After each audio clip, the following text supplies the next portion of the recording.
YNABers. My name is Jesse Meekum, and this is podcast number 40 for You Need a Budget, where we teach you 4 rules to help you stop living paycheck to paycheck, get out of debt, and save more money. Today, we're going to have a little success story. We're going to find out how a motivational speaker was motivated to change his financial picture forever, and he's actually started to use YNAB in a very different way, applying the financial principles to his time. So without further ado, here is my conversation with Joe. Well, I've got Joe Beckman here from Minneapolis, and we are glad to have him on the podcast today. Thanks, Joe, for being on. Absolutely. Joe, I've got some prepared questions for you, but you're welcome to, let me know if there's anything else you want to share or ask or whatever. So, my first question that I wanted to ask you was how you found YNAB. What kind of the drive was behind that? Yeah. So I would say where I physically found you was I looked into just budgeting software. I Googled it, and YNAB came up, and I just did I looked at some of the videos and read some of the reviews, and I decided to give it a shot. But mentally, where we were at before sort of purchasing the software was that we I would say that we considered ourselves, my wife and I, when I say we, pretty sound with our money when it came to making decisions. We don't have a ton of debt. Mm-hmm. We try to use our money wisely, no credit card expenses, things like that. But we were never very intentional about how we were spending our money, and we have a 4.5-year-old right now, as well as a 10-month-old. And before the 10-month-old was born, we realized that more money was coming out each month than going in. And although it usually ended up working out, sort of balancing each other out in our favor as far as our finances went, we couldn't really wrap our heads around like where the actual money was going. And I remember one time being stuck in a grocery store as I'm throwing things into the cart, thinking to myself, I don't even know how much money we've spent on groceries this month.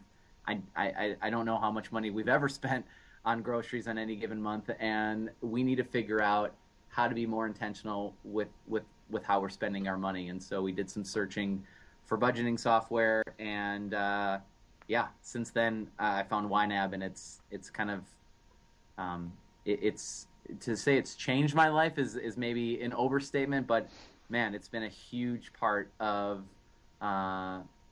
where we're at right now with our finances and where we're going to be, 6 months, a year, and beyond from now.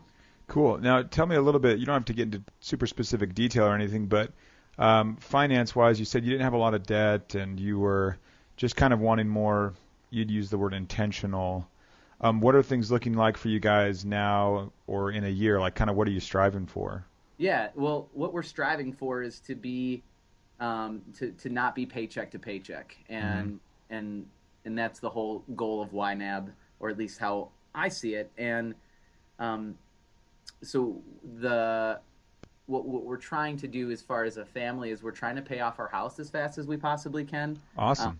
We're trying to fund our daycare / early childhood education, trying to put money away for traveling, trying to do all these different things. And our hope is that at one point, a year from now, that we're not going to have to be worrying about how that's going to happen. Like, well, obviously that'll always be on our mind, but I like having a plan.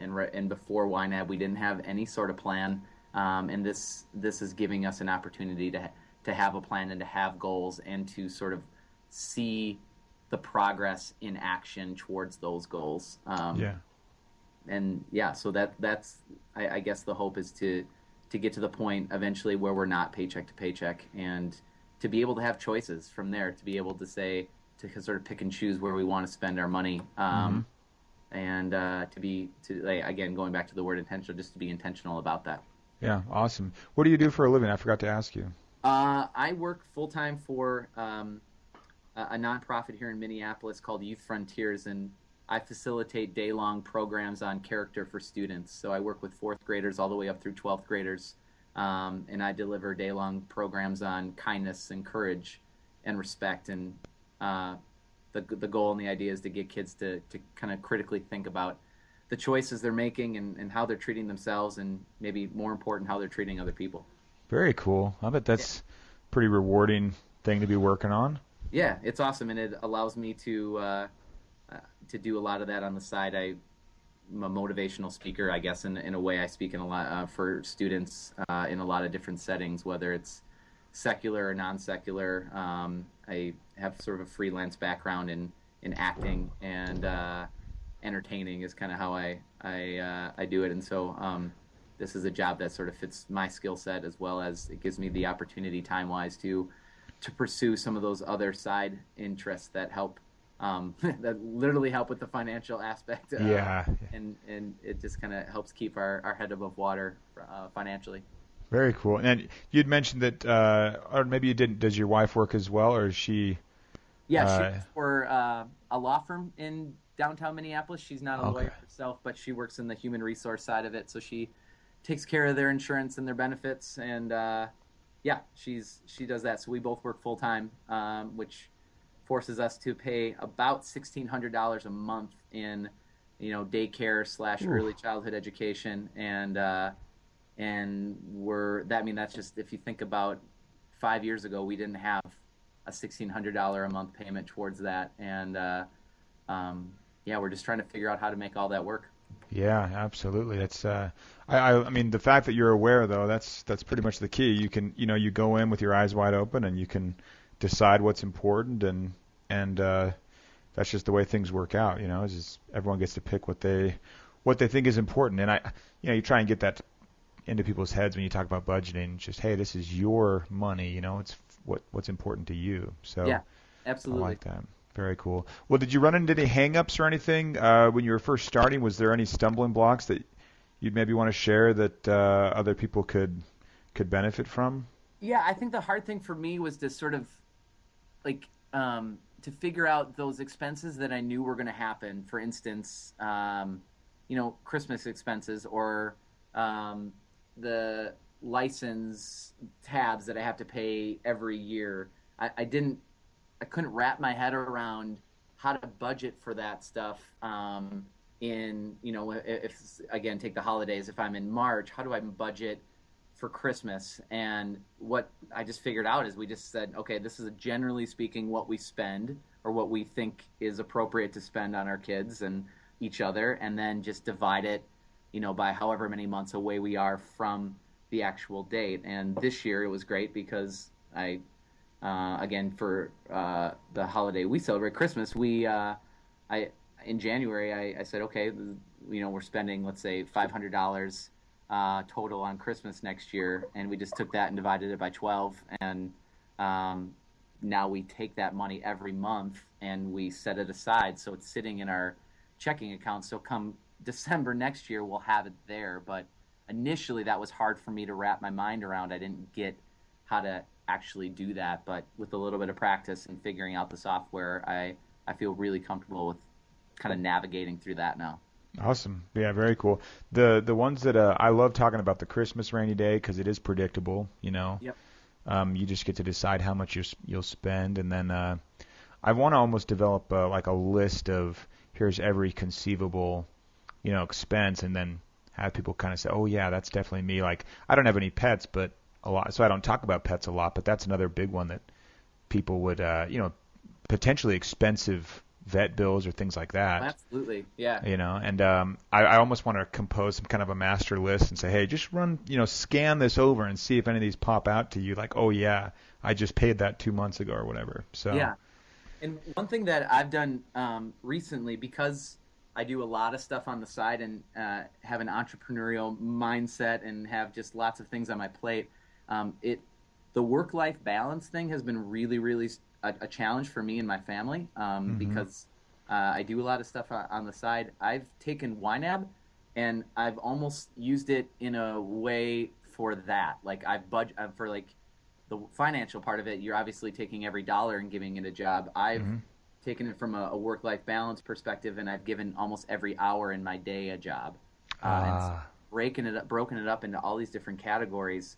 and as intentional as I am with our money, I'm now being almost equally intentional about how I'm spending my time with my kids versus my side businesses versus my full-time career versus my personal health versus my spirituality and all these different categories. And it's been a game changer for me and just like the presence I'm able to give to my kids and my wife and the people around me.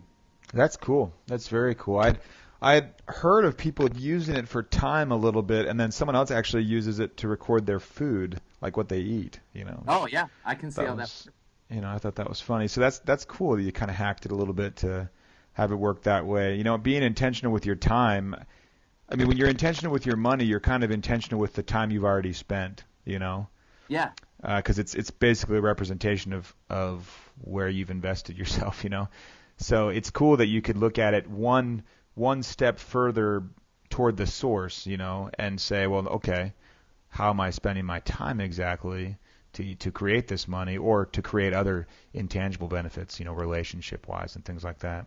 Yeah, and it just like it allows me to, when I'm hanging out with my daughter, for instance, she's 4.5.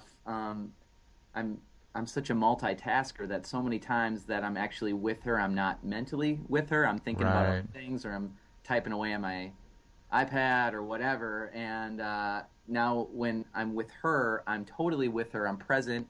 I'm listening to the questions. I'm having a conversation with her because I know that I've budgeted the time for the other stuff later that night, or I've done it earlier in the week. And it sort of allows me to be so much more present. And the shift in our relationship in the last 2 months, because this is where I'm just piloting this time management piece within the last 2 months, it's like a night and day difference. My wife says, I mean, she can just see it.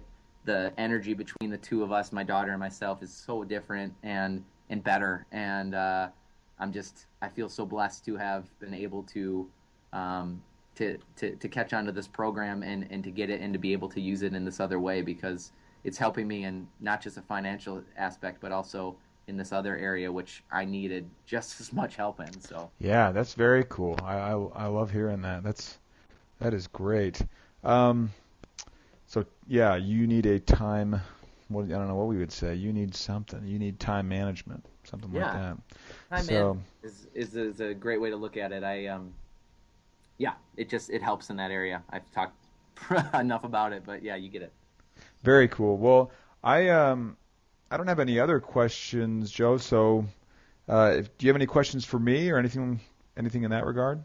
Not really. I guess the biggest thing is, anytime I run across a business like this that's contributing so much, I just want to say thanks for, all the time and energy that you have put into getting it to this point. Obviously, from a business side of things, I'm hoping it's going well from you, but I would just say the amount that you're contributing to making our world a better place is pretty phenomenal. And I just appreciate all the time and effort that you put into the videos and into the podcasts and into the software. It takes, someone like me. I'm using it in so many ways, and I just can't say thank you enough for the opportunity. Oh, well, thanks. I appreciate that. Those are kind words. I'll run with that for the week. Keep my energy levels up. So, right on, man. Very cool. Well, I wish you the best of luck with your side stuff and your main gig and with the kids, and it just sounds like you're doing awesome. So it was great to talk to you, and I hope and I'm confident that those listening will pick up something very useful from the conversation. So I think we helped some people out with the little conversation. So Jesse, would you mind if I made a quick plug for my personal website in case anyone is? Oh yeah, absolutely. I forgot to ask you to do that when you mentioned what you did. Go for it. So my website is simply my name.com. So it's joebeckman.com. And I do a lot of traveling, across the country to do events and speak and to keynote. And so if you're looking for a speaker, a program for your school, I would love to talk to you more about that. It's one of the gifts that I feel like I've been given in this world, is to be able to relate with people specifically with kids. I always say I speak fluent teenager, and I'm able to connect with them, and that's my gift. So if anyone out there is interested in bringing in someone secular or non-secular to work with, I would love to be part of someone that you'd be interested in contacting. Cool. So joebeckman.com, JoeBeckman.com. All right. Very cool. Yeah. Hopefully there's someone out there looking for what you offer, and you guys can get connected. That'd be great. Thanks, man. Okay. Well, yeah. You have a great rest of the week, and we'll talk to you later, Joe. Thanks. Thanks, Jesse. Take care. Okay. Bye-bye. Bye-bye. Until next time, follow YNAB's 4 rules and you will win financially. You have not budgeted like this.